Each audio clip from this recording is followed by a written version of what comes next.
I know him very well. I worked with him earlier. I know what a tricky man he is. These people are drawn into this sort of a thing. You wait and see. Anwar Ibrahim said that he sympathizes with the Indians, but he doesn't give seat to the Indians to find.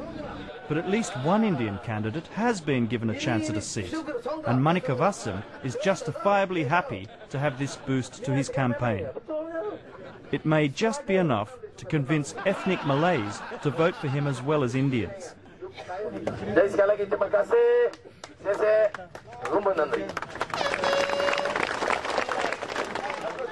When he was Deputy Prime Minister, when he was Minister for Finance, did he ever come out to say, do anything for the Indians?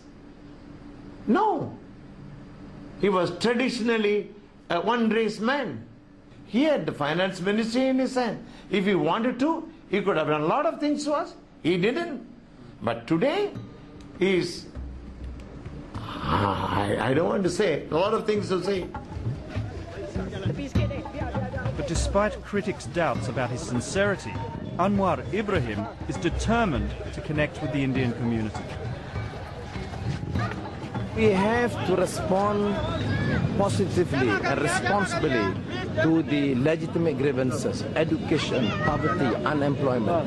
This government is totally in a state of denial, arrogant, and were not even prepared to listen to their grievances. And I think we have to make amends. We cannot treat minorities in this way in any country. Thank you. Thank you. Okay. On the 8th of March, Malaysians went to the polls, with the fate of the Indian movement hanging in the balance. As Hindrath's spiritual leader went in to vote, it was still unclear whether they could muster a significant swing against the government. We want to prove that the Indians have now united for one cause, and they have come out to stand for that cause. And we want them to recognize us through this voting process. When the results came out, the power of the Indian vote was confirmed. The coalition that has ruled Malaysia since independence had its worst result ever. The major urban industrial states all fell to the opposition, and although Prime Minister Badawi was putting on a brave face, there were calls for him to stand down. Because of the tension, the police chief banned all victory celebrations. For the main players in Malaysian politics, the election result was like an earthquake. In the Tamil papers here, there's been reports that you've had eggs thrown at you during this campaign? No. Nobody dared to throw eggs on me. Sami Velu, the most senior Indian face in government for 3 decades, lost his seat on his 72nd birthday.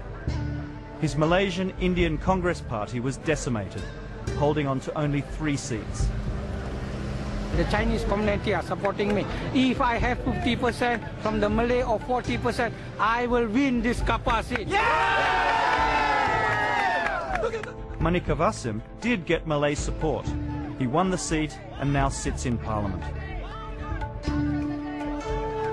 And incredibly, thanks to his wife's tireless campaign, the jailed M. Manoharan also won his seat. Malaysian authorities are still trying to work out how he can represent his constituency from a prison cell. In all, a record 10 Indian opposition MPs were voted into power.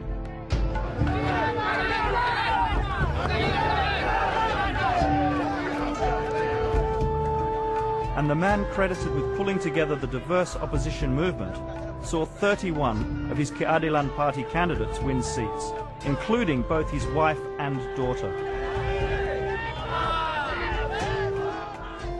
One of them is expected to make way for him shortly, after his 10-year ban from politics expired last week. The balance of power in Malaysia may well have changed forever.